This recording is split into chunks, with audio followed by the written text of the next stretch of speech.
Children and moderator, Mr. Amit Kapoor, Chair, Institute for Competitiveness and Faculty, Stanford University. एक बारी जोरदार तालियां, let's have it for all our panelists.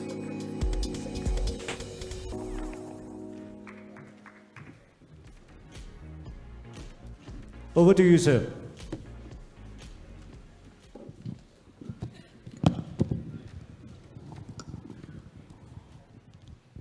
So, good afternoon, all of you. It's absolutely a pleasure to be here to moderate this very important discussion on future-proofing India. So we have three esteemed panelists. They need no introduction, but I just wanted to give some initial ideas as to how I really see education. So we did a study wherein we tried to find out as the impact of education on people. What we find is for every additional year of education that a person does after class 8, he earns an income or an additional income of close to 9,000 rupees per year. So that means there is a huge multiplier that we can actually find or have because of education. But now the question is, from a larger viewpoint of India, when you talk about India's competitiveness and making India a developed economy by 2047, what is the driver that is going to be required? The driver is going to be improving the competitiveness or improving the productivity of its people. So if we have to improve the productivity of our people, that means education is going to be the pillar for doing it. And then, because if education is not right, if the outcomes are not right, we would actually struggle. In fact, there are many studies which actually do tell that the learning outcomes are actually abysmal at a certain point in time, but we need to get those things right and steady. But for the future, what is required? What more needs to be done? And this is where we are going to have this important interaction. So Pramath, if I might, I would like to go with you first. You have been somebody who's really worked across the spectrum, from online education to creating one of the finest business schools in the country. And if I might hazard saying, creating one of the finest universities as well within the country. So you have seen education in terms of like delivering the best value proposition. But where do you think we are struggling today? Or where do you think the challenge is for India? And where do you think are the opportunities for the future? I would say that, thank you firstly, but for having me here, and you're very kind to say all of these things about what I've done. But I think the two people sitting to my left and right are really the answer to our problems. I actually catch people very late in life. And if I may say so here, there are some ISB graduates here also, so I should be careful. But essentially what we are doing is remedial stuff at the higher ed level. There are two major problems which are at the school level, at the primary level. And you already mentioned learning outcomes, and I'm sure Shaheen and Sudarshan can talk a lot about that. But while the quality is a problem, I think access is a big problem. And while we may create institutions like ISB and Ashoka, but honestly, they are not solving the larger problem for the country at all. It's a spray, a drop in the ocean. And I'm not saying this out of any humility about what I've done and all that, but it's really the scale of the challenge we have in the country. Forget even from a point of view of productivity and growth and so on. I mean, every child deserves a good education. And I don't think we have solved that fundamental problem. And I think that that's the problem we have to solve. You can keep creating higher education institutions which catch these folks who can at least go through the school system. They are very lucky. And it's a lottery that they've been able to get to that point where they can actually get to a college.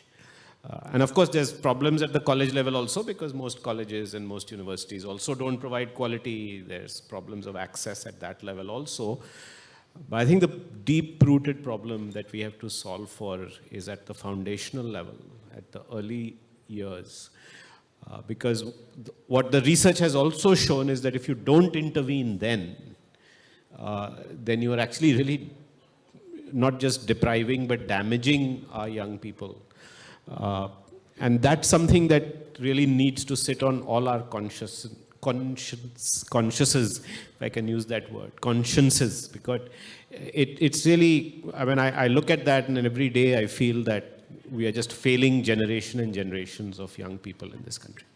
So I'm sorry to start on a bit of a sober note, but I do think that we need to accept head on that we don't have to do fancy stuff. We have to do simple, basic, foundational stuff at a consistent level for every child in this country. And the one last thing I will say is that it's a difficult problem because in the history of the human race, I don't think we've had to educate so many people so quickly. So we've created models for education, which is about building a school, a classroom, a teacher. But with 25 million kids roughly being born and coming into the education system every year, I don't think we as a species know how to educate so many people every year. So that model actually is failing us. That model is a misfit for this scale, especially given that the mismatch between the model and the scale is so high. So we have to find some solution. With all the biases for and against technology, I think technology will have to play a role because without that, I don't see how we'll do it. And I'm not saying that technology should replace in-person teachers, but I think we need many more teachers, and I know that Shaheen is trying to fix that problem in her own way. But I think we need to supplement that with technology if we are going to solve this problem at the scale that we have. I'll hand that back to you. Thank you. Thank you, Pramod. Those are very important points that he's making. Shaheen, I would like to come to you here. As he suggests, the most important aspect for education is going to be foundational learning. So what I would call as a foundational learning and numeracy and so on and so forth. And we see that the NAS scores or what we are seeing or what we are seeing through USR, there seems to be a severe lacuna that we actually face. Because if we don't get the foundational learning right, I don't think we will actually get ourselves ready or for future proofing as well. So the first basic point is going to be foundational learning. How would you really react to this? Thank you. So lovely to be here. You know, I'm sitting next to Pramath, and I was just sharing earlier that yesterday morning I landed in Delhi, and on the way from the airport, I was on a call where our team was discussing cities where we're finding almost 50% of children more than 3 grade levels behind where they need to be, severely at risk. And then 2 hours later, I was at Ashoka, and I met 6 of our Teach for India students who are now studying as students at Ashoka. And both of those realities exist. And so, you know, I'm a little bit of a dreamer, and I really believe that while foundational literacy, numeracy, of course, is so important, unless we think much bigger than that, we don't do justice to fixing education. And so I'll break that down into just 3 things that I think are really important in the struggle. I think the first is just the purpose of education. I find it odd that in India, of all places, we knew what education could be many years ago, and we seem to have lost the plot. The reality is education is not just about competition. It's not just about productivity. It's about potential. It's about our greatest potential. I don't know how many of you went to school thinking, I go to school to be able to develop the skills and mindsets to change the world. That's actually what education can do. So my first submission is we need to elevate collectively our belief on what education can really be and what it can unleash. The second is to be able to achieve foundational literacy or something higher in education, fix the breadth of issues in the country with education, we just need talent looking at that problem. And again, in education, we don't understand what business understands intuitively. All of you know this who are in business, right? Where you put a good person, you get good results. And yet, in education still, we don't have our best and brightest and most committed minds focusing on education and fixing it. So that's my second, people. And my third is really partnership with children. Like for a long time, and I go to so many conferences and panels on education, and every time I go, I'm looking around the room for the children, and I never see them. They're not a part of the conversation. Like we think we know how to fix education, what to do, why to do it, how to teach. And honestly, as adults, we've messed up a lot of things, and we don't ask our children. If we thought instead of we need to find the solution for our 320 million children in the country, to we have 320 million children who can be our partners in solving this problem, imagine what we could unleash. And what that conversation might look like if half of this panel were students or half of the audience in this room were actually students. So to me, it goes back to like, let's dream bigger on purpose. Let's rethink who needs to come into the sector. And let's really embrace this paradigm shift to say, students can be our partners in this work. So very interesting. Sudarshan, I have to put the most difficult question here in an audience which is absolutely devoid of children, as Shaheen is saying. That means we are ignoring the most important part of the population because they will not have the opportunity to ask us questions. But having said that, if you really look at scaling, as Pramath was also saying and as she's alluding to, how do we scale to really deliver what we have to deliver, the right education, the right learning, the right outcomes, or enabling the right outcomes? How do we do that? Because if we are not able to treat or train our 320 million people right, we are going to be facing challenges because there is this whole huge debate of demographic dividend or a demographic disaster as people have actually been talking about. So Darshan. Thank you. I'll start by saying, first of all, I think we have become prisoners of our circumstances. We believe we have already found the solutions and now we are trying to fix what kind of problems can come and which children can be, educated through the formulas which we have. School is a formula. Technology is another formula. I'm actually afraid. I'm afraid that technology is going to be the new tyranny or the new inequality to be loaded on top of already existing inequity. And I think you mentioned about scale, and scale gets spoken in the same breath as technology.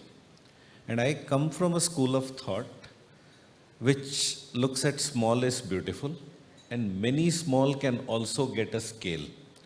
So when we start with a mapping that there is a big country, it has boundaries, and you've got to solve the problem of education like you solve any factory problem in a cookie cutter model that everybody gets education in this formula.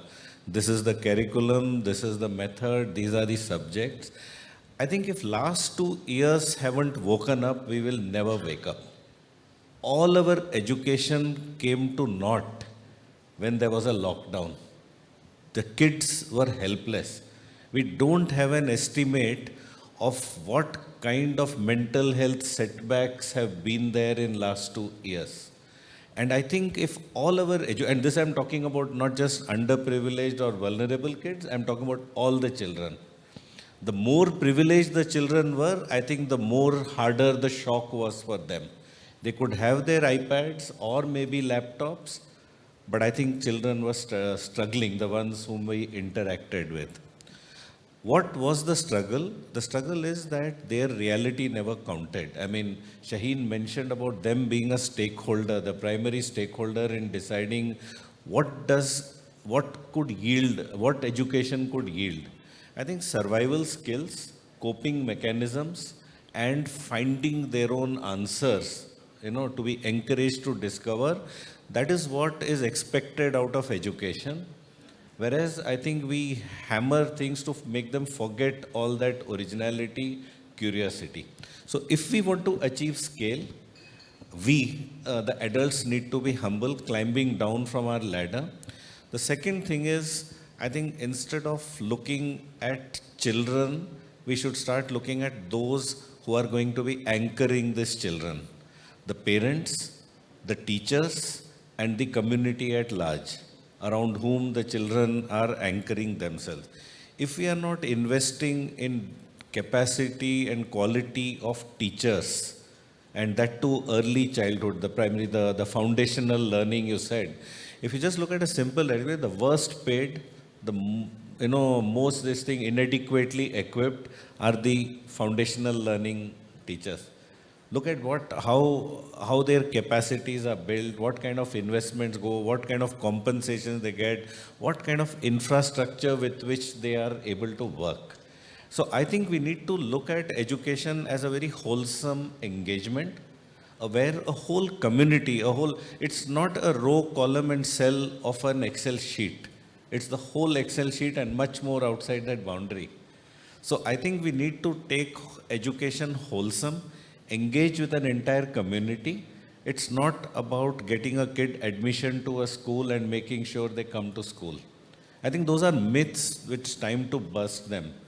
In what temperament they come to school, what happens after they go back from school, how equitable is an experience while in school, all this matters. Even a simplistic thing, I've been reading reports which say attendance and education has got sustained over last 2 years.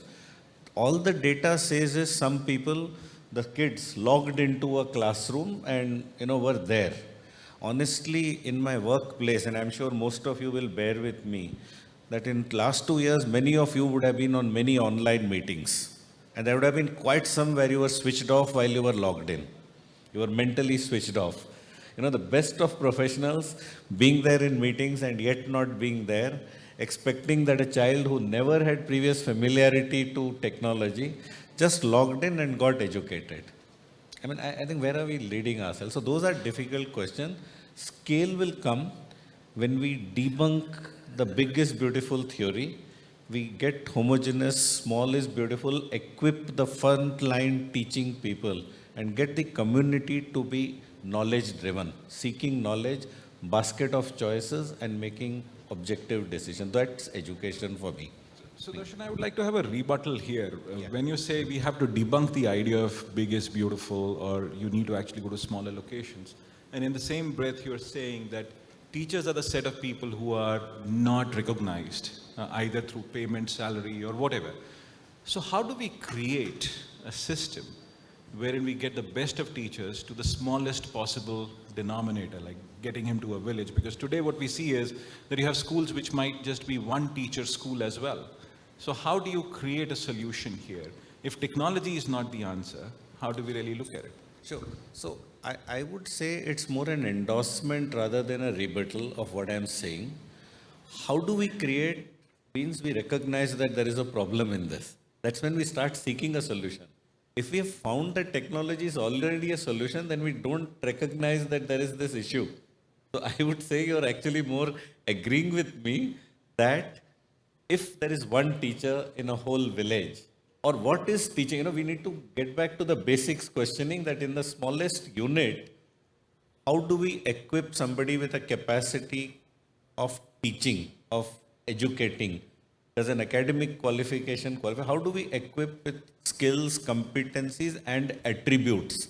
Those, and then when we discover for ourselves those methods, I think we will be able to, recognize the subtleties of different places and bring the variables there. If we don't recognize, we don't even address it.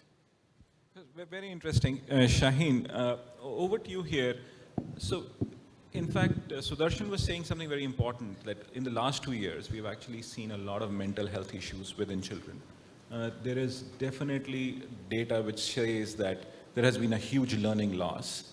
So how do we surmount that? Because if we are able to surmount it, then we get the generation ready for the future, if we want to get them ready for 2030. Because there are some studies, especially the one that I have in my hand, State of Foundational Literacy and Numeracy, which possibly says that it might take up to 6 years to recover from the learning losses that the world has encountered in the last 2 years. Yeah, I mean, I've read research that says up to 9 years, actually. So it's a much, much larger problem than I think many of us have wrapped our head around. I mean, I think there's an immediate answer, which is how do schools like take remediation more seriously, invest more in things like mental health, counseling, etc. But I keep coming back to people. Like, I don't understand how our people who had the ability to make these decisions didn't plan for when schools were going to reopen. Like, the question you're asking me doesn't seem to have been top of mind for people that are actually impacting kids' lives. And unless we change that and we say, okay, if we look at Delhi, who are the top 200 decision makers and influencers who are taking these decisions for lakhs and lakhs of children, how do we make sure that we have the right people in those positions and they're skilled at the right level to be able to answer these questions? And I think until that happens, we're looking for very short-term solutions. I mean, our schools reopened after 2 years, and in schools where Teach for India works across 8 cities, government schools across these 8 cities, in all 8 cities, schools reopened and exams happened 2-3 weeks after schools reopened. Kids hadn't been in school for 2 years. Some of them had had no access at all to learning, and yet if you were in grade 4 and you'd basically forgotten everything, you came into grade 4 and 2 weeks later you were tested on grade 4 level competencies. Like, who's taking these decisions? And so I think my learning after 30 years in this work, sadly, it's been a sad learning, is that there is no silver bullet. It is just, as Pramat said, small, consistent actions and an investment in the right thing and an investment in what is the most difficult thing to invest in, which is the people within our system. And I think that's what's going to lead to change. I also think a lot, I just want to build a little bit on what Sudarshan said and expand it a little bit. The role of technology as a blended form of learning, I think, if we invest enough in both the hardware and the upskilling of teachers, can actually be a game changer for our most disadvantaged children. During the pandemic, we saw our fellows, the most incredible learning happening, which we'd never seen before.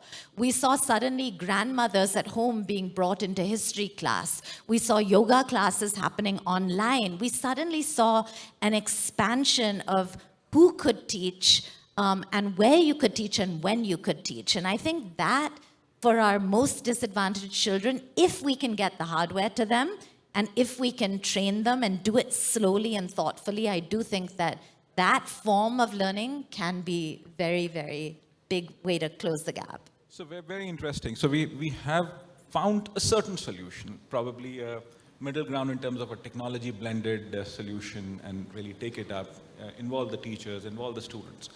But Pramat, somebody who's been within the industry, who's been at the helm of driving so many things, what kind of characteristics or skills you think kids will require for tomorrow if they have to be prepared for tomorrow? Because typically one of the challenges that we see is that we train students with the knowledge that we have for today or from yesterday, but not preparing them for the future. So how do we really get it right?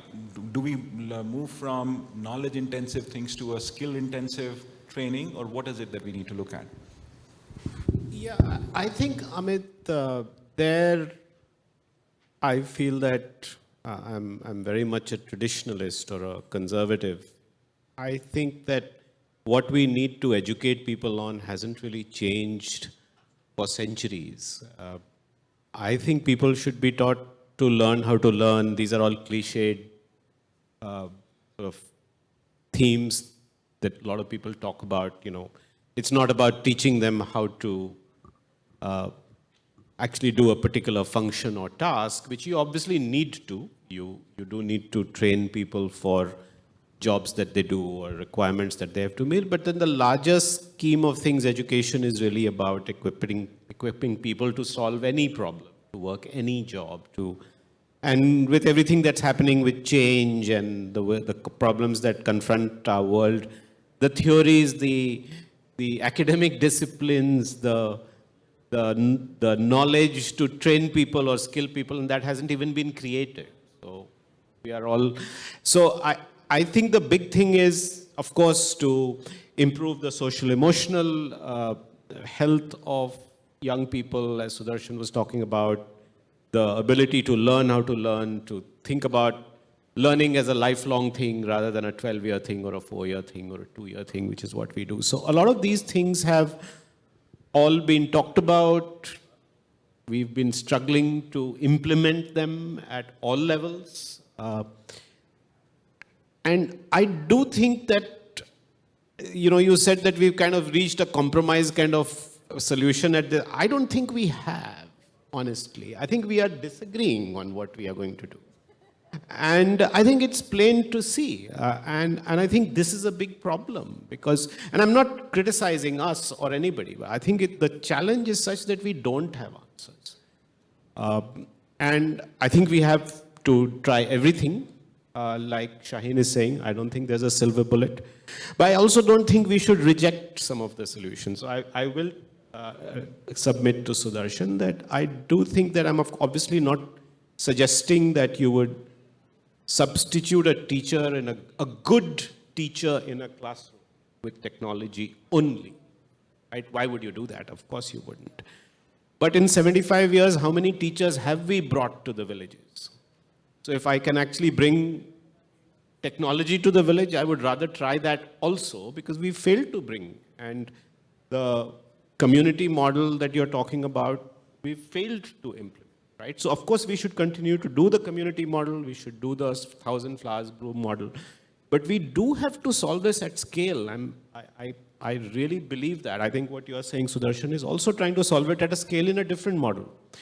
Now, I agree we should not fit models onto things, but I think there are certain things that we haven't even tried properly, and I think we as a country have the opportunity to lead the way in innovating in education.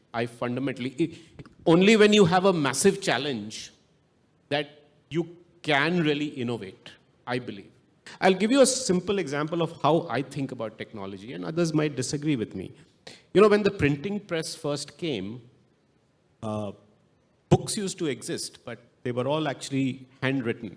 They were documents that people would create to preserve knowledge and history. And there were a few copies, only the elite and the privileged would actually have books, and people would have books on, written in gold leaf and so on in their libraries. It was a very prestigious thing. So the printing press came, and this is just 500 years ago, and all it was being used was to print Bibles.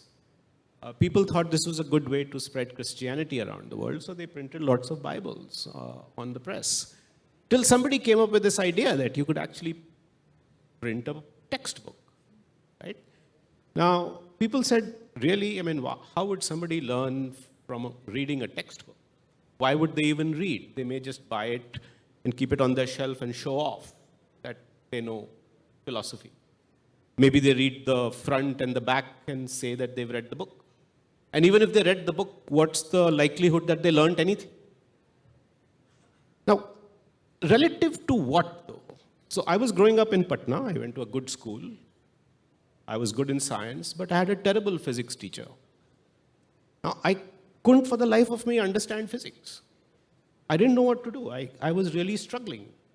So somebody told me there's a book, 2 volumes with Resnick and Halliday, professors from Purdue University. Many people here are nodding their heads. People will probably still read Resnick and Halliday.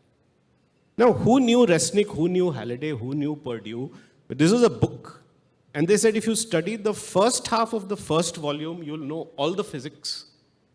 So at least the people who were motivated had something to turn to, relative to nothing, right? So I'm advocating technology only to say relative to what? You're giving nothing today. Kuch to de do yaar, of quality. Beautifully said, like in terms of printing press was the first technological innovation, Sudarshan, and I think you need to have a rebuttal here, right? You might want to agree or disagree. But I must also say that and confess, as a university faculty, I found technology to be a great enabler, wherein I'm able to go to larger sets of people. It's the arc of influence thing. I'm able to talk to a larger sets of people. It's not about 20, 30 people in the room. So exactly to what Pramath is alluding to, that we should be able to take it to larger sets of people.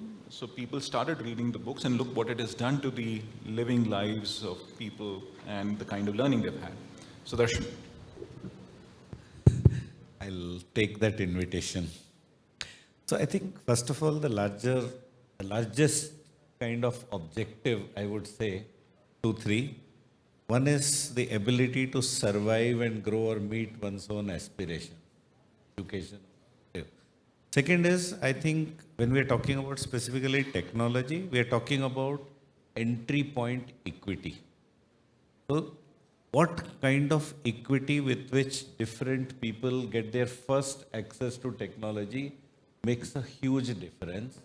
And I'm just saying that if our collective idea is about, in a very broad sense, deepening democracy, the participation, the ability to participate, I think we've got to recognize that there are many factors which condition the participation of the underprivileged or those in the margins. And if we first set the rules of the game, the framework, and then, leave the participation to be something token or on autopilot, I think we would again miss the bus. I don't think we failed in terms of, as Pramath says, about the teachers or number of teachers, or we tried and we failed. No, I think what we failed is in the right way of doing it. And I think what we failed, I would borrow from Shaheen, is mostly failing in including the stakeholders, their participation in designing things. So this, I would say top-handed, high-handed, or a top-down approach in everything, every time, where when one solution doesn't work, the next solution also we find that, okay, we will figure how to fix it. This we and them is a great divider and a disabler. Whose reality counts is what we need to figure out, and how does their reality get into the kind of solutions we find. So I'm not anti-technology, and I'm saying everything, not just technology, every solution, plurality of things count. How they are grounded with those who are living the problem is what makes all the difference. If somebody wants employability soon to survive, what kind of skills or what kind of knowledge we start providing access to from what age makes all the difference. And I would agree with him, among other things, like I graduated in philosophy, which meant that 3 hours of exam on certain days you answered certain parts of question. So there is that system, but it didn't equip me with what it will take in future to survive, to earn my living, and how do I do. And there is a huge number of children whose primary objective is, can they see a safe tomorrow? And which education will equip them and to cope up with that? So what is it that's education? What kind of thing will cope, and in which way will it ground for them? That's what matters, employability. Sure. Shaheen, you made a very important point in your initial comments, and that was the joy of learning. That is what needs to be focused on. And so we have Sudarshan here who's saying that it is about employability. Is there a dissonance in these two things? Because if it's the joy of learning, maybe you're not employable, but you're very learned or whatever. I'm just throwing a gauntlet here. I'm not making a point, but I want your view as to, are these two dichotomous things, or we can actually bridge it together? Yeah. I mean, the word that is sitting the most with me just listening to this conversation is just the word "and." I just think we need to have the humility to know that this problem is so complex that rather than wasting our energy on asking whether someone else's approach isn't working, I think we need to just encourage each other to try our approaches. Like, my current position is that there's no silver bullet in education, and at the same time, if one does emerge, I'm going to be so happy and I'm going to be right behind it, right? Because that's what's good for kids. And so I think to your question, I think joy must exist for children. And I think we must build it into education. And I think employability, of course, has to be what we focus on, because that really matters. And for our most disadvantaged kids, it matters even more. I think what Sudarshan said, a safe future for our kids. At the same time, I think we've learned so much around the world about what education can really look like. And how do we change the status quo that most of us experienced when we went to school to that new reality? And one example comes to mind. One of my favorite moments on my career was I was in New Zealand, and I was visiting a government school, grade 10 classroom there. And I walked in, and the children, didn't look like a classroom, it looked like a construction site. The children, grade 10, were building a 3-bedroom house that they were going to donate to a homeless family at the end of the year. And that was their entire grade 10 syllabus. The exam at the end of the year was going to be, when it rains, does it leak? Does the family like the house? And I found myself standing there thinking, if I was in India right now, I would be thinking, if I get 96% instead of 95% on an exam that I'm not going to remember 3 months from now, I'm successful. But how do we really, learn from making education really relevant? Like, can kids be looking at the problems they care about and learning the skills and values that will create joy, that will create employability? So I think all of these need to be integrated together, and we need to work together to try these different solutions and really have this kind of dialogue so much more, so that we're learning from each other and building off each other. Very nice. And this is the time I would like to take a few questions from the audience before I ask the last question. Yes, we just have time for 2 questions. So we have a gentleman there at the back.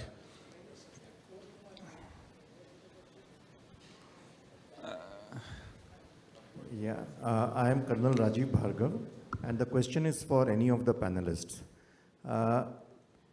For education of children, it will happen when parents permit their children to go and attend classes. And that will happen only when parents find that there is a value add to the lifestyle going ahead. Now, on the other hand, if you see women in India between the age of 16 and 60, there is a decline in the opportunities that are available to them to work. And there is a steady decline, and we are way lower than even countries like Saudi Arabia. So don't you think that the problem lies not in the number of teachers or or some other things, but the potential that the parents see, that the children, when they get educated, what will happen? And sure, there may be some aspect to that. So who would like to go for this? Any one of you who could get the question?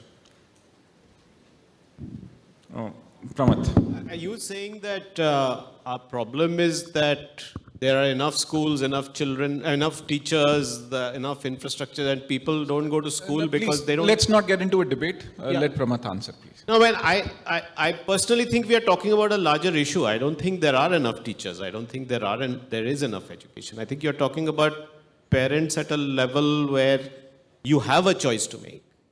I think one thing we are all agreeing on, that we are not providing that choice. So I think that's the real worry. You're talking about people who have a choice, and then they say, we won't send our kid here, we'll send them there, or the value addition is not enough. I think there's a lack of choice. I think there's a lack of access. Certainly quality access. For example, we have declared that at the primary level, every child is now going to school. But it's more naam ke vaste than anything else, right? So if I understood the question correctly. Sudarshan, 30 seconds, please. Just to add, I think we have to look at this from the two Indias, one India and so to say one Bharat. There's a place where there is a rush to send to schools because we sense an opportunity, and there's a place where people are prisoners of their circumstances. They don't send, or they find it difficult to send for reasons which has not to do with education, it has to do with existence. And the two things need two different approaches. The gentleman here, sir. A short question, not more than 10 seconds, sir. Practical, sir. There is dearth of dedicated teachers, as also of the students. Students are also not dedicated to learn. They come to the schools, or the elder students go to the colleges for fashion showing. Students come, I have 4 schools, 4 coaching centers in Delhi. And the students who come, they watch at the mobile. They don't learn anything. They don't want to learn. And when complain to their parents are fearful. They say, sir, he is a notorious boy, but don't name me that I have complained against my son. There is dearth of students also who want to learn. There is dearth of dedicated teachers also. Sure, we'll just seek a comment here. Shaheen, would you like to say something on this? Sure. I'll just answer by sharing. Every time I experience a student who is difficult or who I feel is not learning or not wanting to learn, I just tell myself I need to have more belief that that will change. And I think when we lose that hope in our young people, they are not able to regain that belief in themselves. So it's not easy. I agree with you. Kids are distracted. They're more frivolous. They're on their phones. But at the same time, this generation is more concerned about social justice, smarter than they've ever been before. How do we look at what is beautiful in our children and hold that belief even in the most difficult times? And you can do it if you have 4 tuition centers. Yeah. So you beautifully said, Sudarshan, one thing that you would like to do to change India and to change the future of education. Just one sentence, please. And the same question for all the 3 panelists. I'll change the focus to the adults and not the children. Pramath? I still believe that the challenge is that we have a lot of answers, but we haven't really been able to scale them. I think quality at scale is the answer. And for me, you have to somewhere leverage technology to do that. Otherwise, we are sunk as far as changing things going forward is concerned. Shaheen? I think bring children in as partners, and specifically from MindMine, next year, student on the panel, students in the audience, I think we'll have a very different discussion. Absolutely. And on this note, I think we bring this discussion to an end, but very, very important things. Scale, using technology, getting adults within the whole discussion, but treating students as partners is a very, very critical issue. And that is what we need to move forward with. The world for the future is fairly beautiful, very exciting, very challenging, but we need to get our kids ready for it. Thank you. Thanks for this opportunity. Thanks a lot for joining us for this panel. Thank you. We request you to please remain seated. There's an audience question that we'd like to put, and there's a live polling that will happen. Could we please have the question? If implemented well, the new education policy can make India a global hub for affordable education. A for agree, B for disagree, and C for can't say. And, okay, there are quite a few fluctuations that are happening.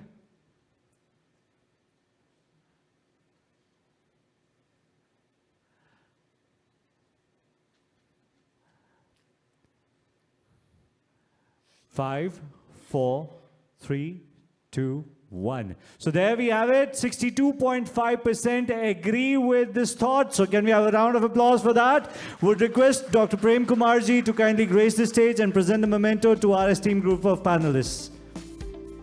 Taliyan zordar.